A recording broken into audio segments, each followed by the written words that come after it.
Hey everybody, it's me, Edward Jones, back with a new video. This video is a response to Kgoat's video about leadership and The Walking Dead. Now, when I wear this hat, I actually wear it because this is kind of the cap I like to wear when I do a lot of any thought-provoking videos, any videos that maybe get you thinking. I guess this is my thinking cap. But I guess maybe in this video, I'm doing it to show my support for who I actually would choose in the scenario that he presented, which was if you're in the woods, you got an AK or AR and 2 magazines, and you got a map, head in what direction. You got three areas you can go to. You either had Woodbury with the governor, the farm with Shane, or the prison with Rick. For one thing, I did want to point out. Maybe it's me, splitting hairs, but it wasn't really Shane's farm. It wasn't Shane's farm. It was Herschel's farm, and that'll go into why I made the decision that I went with. I decided that I would go to the prison with Rick for a couple of reasons. A lot of them were actually pointed out in season 1 with many of Rick's actions. And the first thing was in the episode Guts. As you remember, we all know why it was called. If you follow the show, you know why it's called Guts. Rick came up with the idea of using Walker Guts as camouflage, and he knew that he figured it could be done if they can identify people by smell. So instead of just sending Glenn out there to do it, he went out there also. I remember they tested out in the alley with the 2 walkers, and as it worked, they made it down the streets. Now, let's carry this out to where we go to the episode where Shane and Otis went out to go get the medical supplies. Now, they were being chased by walkers, and what did Shane do? Shane shot Otis to give himself a chance to grab the supplies. Not to mention also pistol whipped him when he fought back, and left him alive wounded to go take the supplies back to the farm, Herschel's farm. When it was rain. Now going back to the episode Guts, Rick and Glenn are in a street full of walkers, and then it started to rain.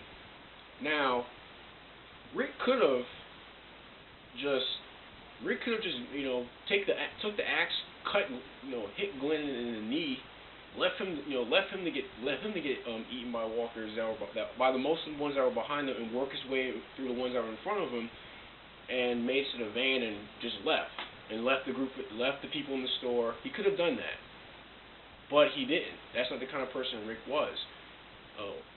He fought through the crowd along with Glenn, made it over the fence. While Glenn got the keys to the truck, Rick was shooting him off the fence, and he was shooting. And by the way, he was shooting him with Merle's pistol, which he did take from him when Merle presented himself to be a threat to the people who were in the store. But they took off in the van, and then also came up with the idea of getting getting a muscle car, letting Glenn drive it to make a racket while he got the truck up to the store and got everyone out.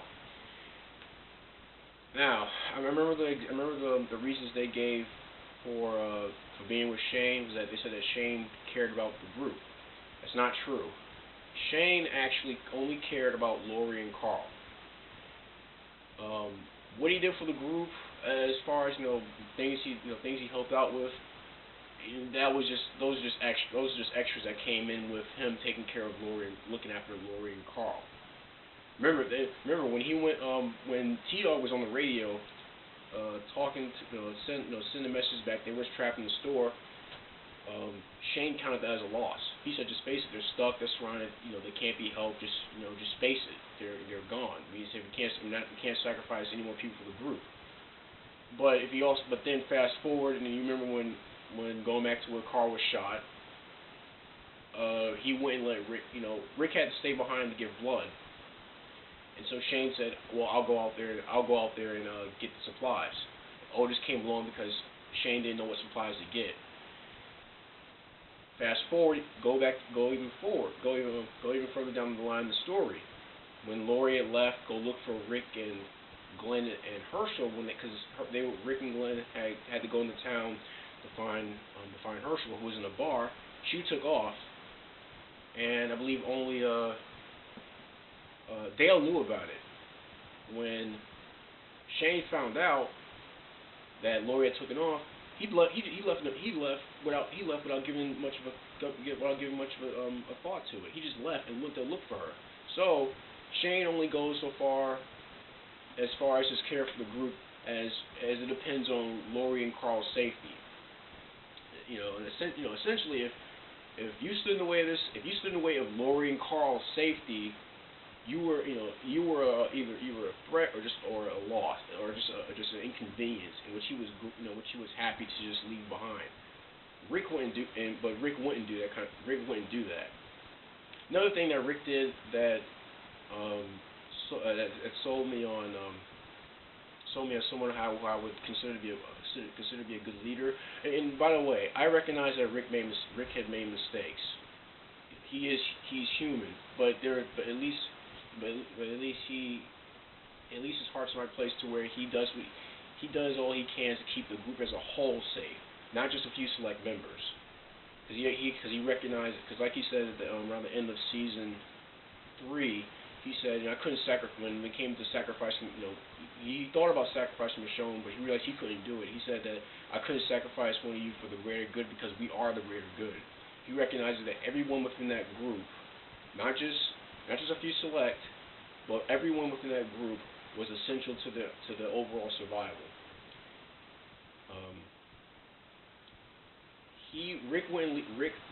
When T-Dog had told him that he locked the door to the roof, where Merle was locked up, he said that he had to go back. He went back to town to go get Merle.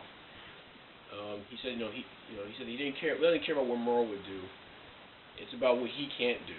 He can't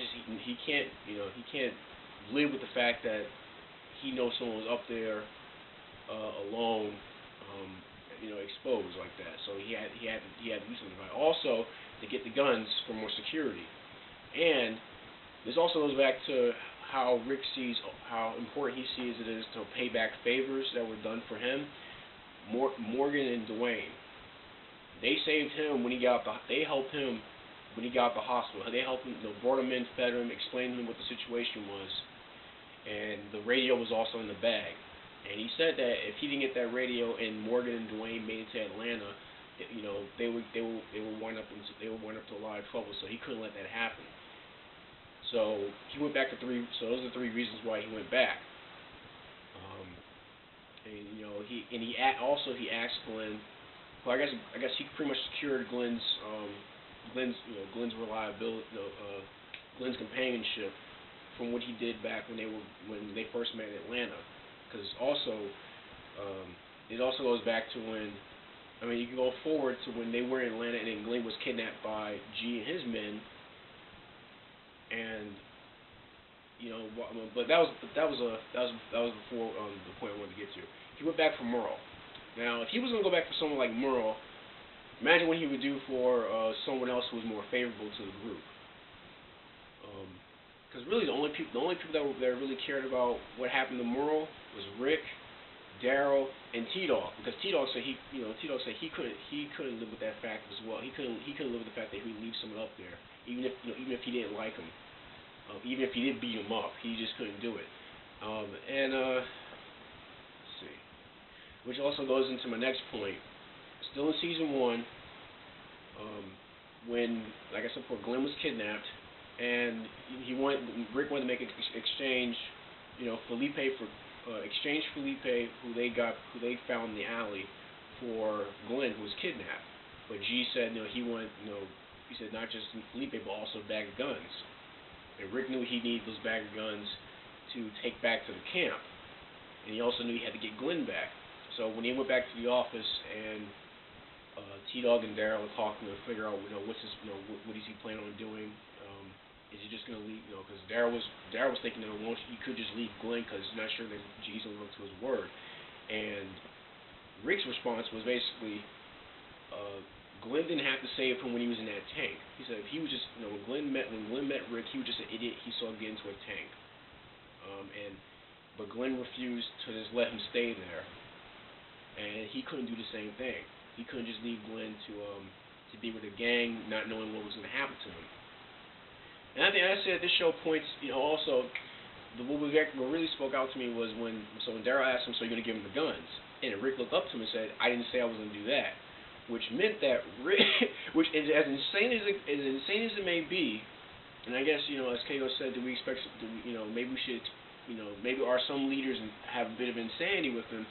As insane as it may be, Rick was going to go by himself with the bag of guns, also armed, armed to the teeth. Because I remember he had one shotgun and he had two pistols on him.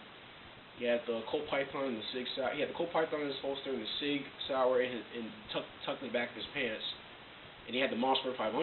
He was going to go in guns and blazing to get Glenn back by himself. He even told Daryl and T-Dog, you guys don't have to be here. You should get out of here, head back to camp. And then that's when T-Dog realized, he said, and tell your family what. And then T-Dog and Daryl both realized, if this guy is that mad, that crazy to go back for Glenn despite these odds, maybe he's someone that we should help out. Because he went back, for Merle. He's gonna go through hell to get Glenn back. Imagine what he would do for us. And then he gained their loyalty at that from that action, to where they began arming up and getting ready for war. But turned out that wasn't the case. They were just looking after some old folks. Also, in that same episode, if you tell us my favorite episode, when G was talking to when G was telling them why they were doing what they were doing, and I remember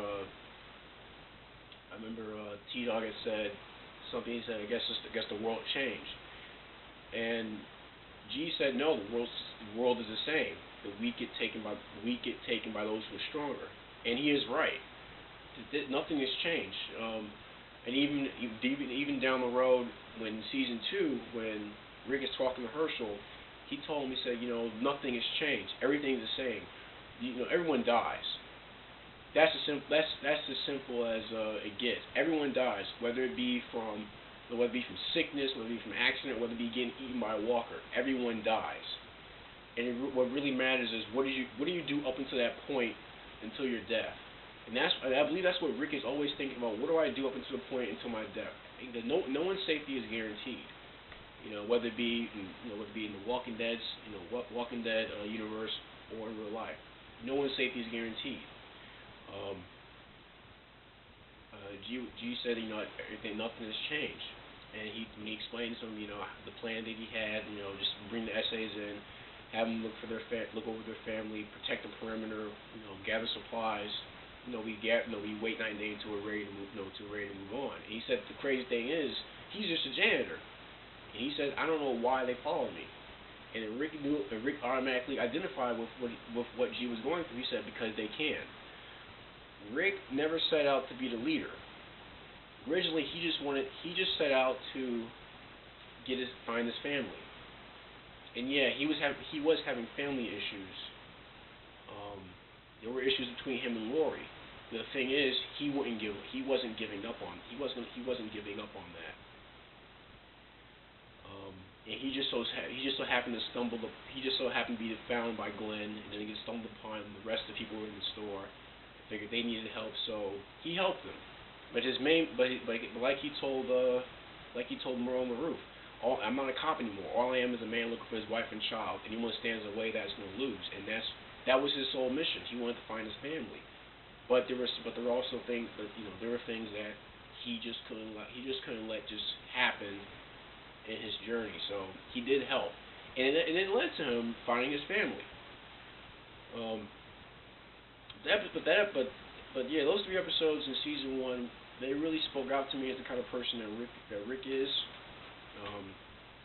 As to why I believe he's a good, even despite his mistakes, I believe he's a good leader. And And I don't know. I guess Shane did concede power to Rick, but it's not that Rick had forced, had pushed him to do it. It just so happened that the things that Rick has done, drew people to him, drew people to look towards him. Also, going back to the CDC, yeah, he did plead, into the video camera to whoever was on the other side, please let us in. He made his point where we don't have any food, we're low on fuel. If you remember from the show, the CDC was actually, I think, about the halfway point between their camps, where they were camped at, and Fort Benning. Fort Benning was much further out from where they were, and farther out from where they were capable of reaching. I remember in the DVD there was deleted scene after the CDC. They went back to the old folks' home, and they found other people there dead. And that's when they worked out a plan as to how they're gonna get from where they are to Fort Benning. That's where they were going. But Rick also had to leave the radio message to Morgan that Atlanta is done for. You can't go. There's nothing left to go back to Atlanta. But up until the point where he pleaded to get to get inside the CDC. He was able to convince Jenner to open the doors. Not just once, but twice. The first time to get into the CDC, and when they found out that what was actually going to happen inside the CDC when the fuel ran out, how the place was going to essentially blow up. Remember, everyone was freaking out. Daryl was attacking the door with an axe, and Shane. Think about this. The type of person Shane was. Shane had lost. He freaked out. He actually put a shotgun to Jenner's head. The one person who could get the door open, he threatened to kill him, and Jenner didn't care. Shane wound up shooting the place up, and Rick had the rest of the shotgun out of his hand. He said, "Are you through?" He said, "I guess we all are." And it took Rick.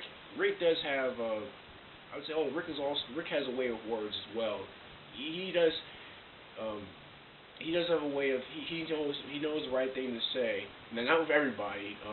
I guess it varies from person to person, but he knows what words to use to motivate the mood person to do something. Rick told Jenner, I understand how I felt, I understand what the things I said the night before, but we just want to keep going. We just have that chance. We just keep going. And he convinced Jenner to open the door. While on the other hand, Shane was going to blow his head off. He got Jenner to open the door. When they made it to the surface, I guess Jenner wasn't convinced that it wasn't going to do any good, so he figured he'd just go ahead and open the door. But it wasn't, there was no way to get out of the CDC. But Carol gave Rick the hand grenade that he had in his pants from the tank. He used that to blow the window up, got the group out of the CDC, all except for Jackie, she had just given up. He was able to get everyone else out. Also, Andrea had given up, but Dale had convinced Andrea to continue to keep on living. But for the most part, Rick did all that he could do to get them out of the CDC, and he did it, and he got them back on the road. He kept them going, and that is something I can appreciate in someone who is filling a leadership position. And another thing is, going back to Rick didn't want to be in that position in the first place. It just fell in his lap, and he had no choice but to carry on with it. Rick really wanted to empower the other people around. He also wanted to empower the other people around him to be just as strong, and that was really shown in. I'd say that was shown in parts of season 2, when they were in the bar and they had to get out. He was telling Herschel, all that target practice would have helped, and Herschel later told him, I know how to shoot, just don't like to. And also in season 3, I guess between the time from when they left the farm to when they got to the prison, Rick had started molding everyone there into being survivors, because Rick had let him know that night that he didn't want to do this, but if you're all gonna put this weight on, if you're gonna put all this weight on me, and that you gotta do what I say. Is it my way or the highway? Because essentially, he had, I think at that point, he only had the loyalty of Carl, Herschel, Daryl, and T-Dog. And everyone else, with the exception of Andrea, who was split from the group, they had gripes about Rick's leadership. I remember Carol was complaining about the way Rick was running things, about hiding, about how they were all infected.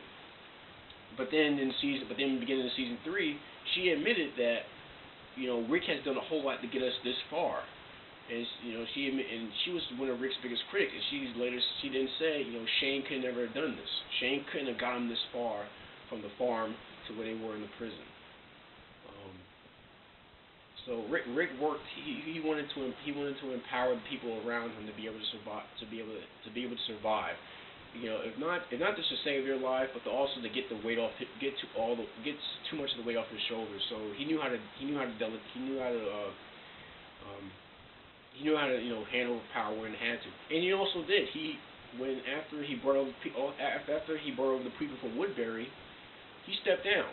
He realized and I remember Kgoat was talking about how he wanted to be a farmer. So, or he wanted to be a gardener. He was doing it to save his son.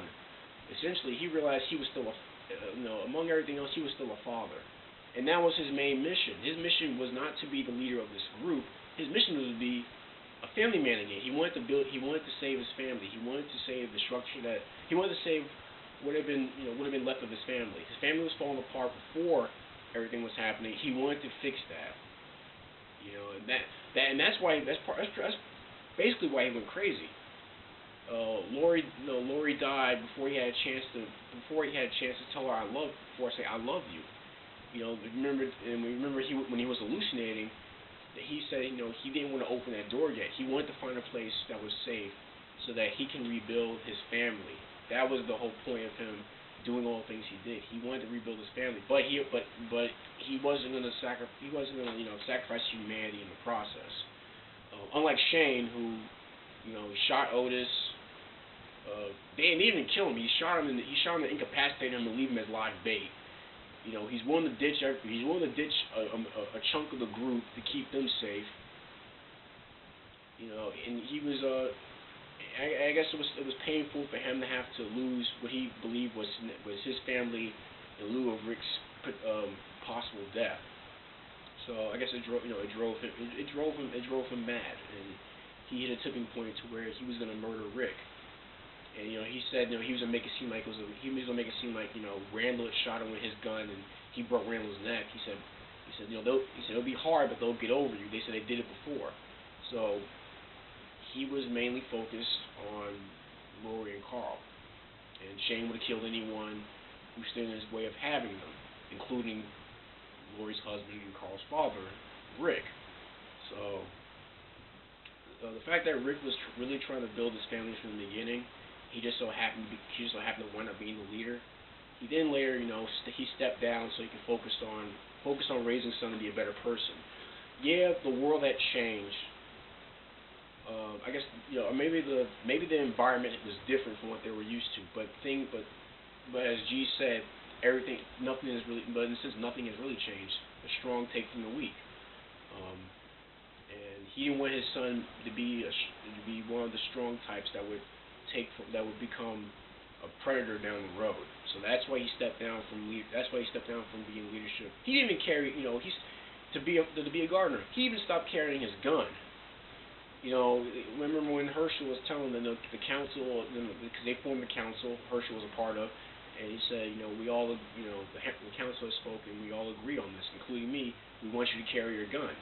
Rick was trying to, I guess Rick fights to find a balance in an unstable situation. He's trying to find some peace in the situation that he's in. He has to be told again that he's only carrying his knife. He has to be told to carry his gun. And when he then later realizes that